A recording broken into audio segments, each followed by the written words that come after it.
Welcome everyone, I'm Becky Bros. The yin pose this week is Sphinx pose, so have a rolled up blanket or a block handy in case you need it. So come down to your mat, you're going to lie all the way down on your belly to start. Once you're down on your stomach, start to walk yourself into a back bend. So your arms are going to be out in front.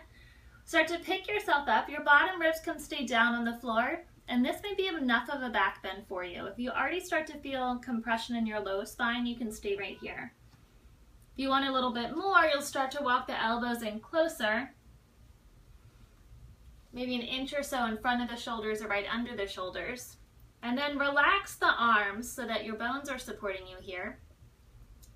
And as you have compression in your low spine, you're going to start to feel that the front of the spine is opening up and the front of your torso is beginning to open. If you want to change the intensity you're feeling in the spine, play with the legs. So you can keep the legs hip distance apart, and this may distribute the stress either more up along the length of the spine or concentrated in the low spine. Everybody's a little bit different. Or you could walk the feet in together, and you may find that the compression that was in the low spine is now traveling up the length of the spine. But again, it may be just the opposite for you. So as you find your back bend, pick the height you want to start with.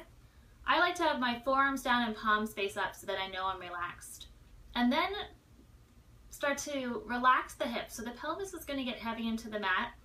You can bring your big toes together so that the front of your thighs are turning in and the back of your thighs are turning out. This lets the whole low back relax, and then we're just adding that gentle compression. So we've taken muscular engagement out of the pose.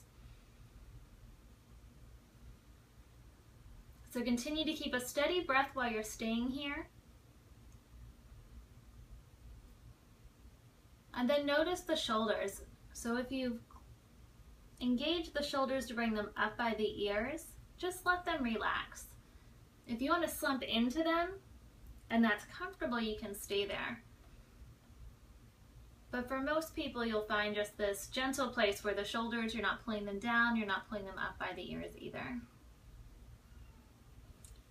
If you want to add some support, rather than walking your hands further out to lessen the intensity, you can rest your chest on a rolled up blanket or a pillow that you have at home. And so this is still a back bend. For those of you who want to increase the intensity of the back bend, you can use a block or a rolled up blanket, rolled up yoga mat, and just give yourself a little bit more height.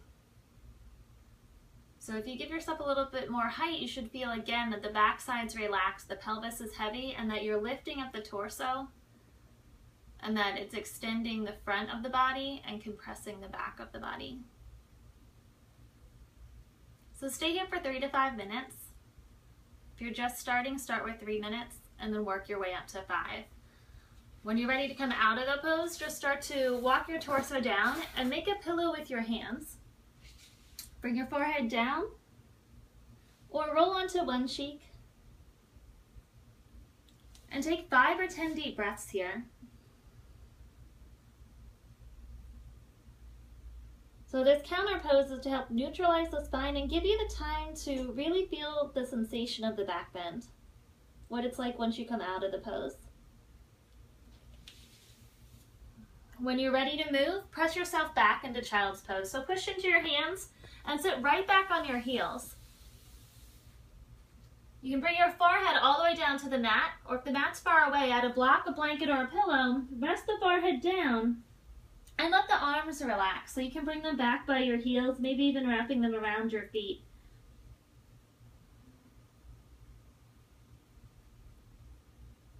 And then take 5 or 10 breaths in child's pose. When you're there, really think about, on the inhale, filling up the whole back body, and on the exhale, just surrendering into the pose. So this nice release after you've been in Sphinx for 3 to 5 minutes. So thanks for joining me. Have fun with your back bend this week. Namaste.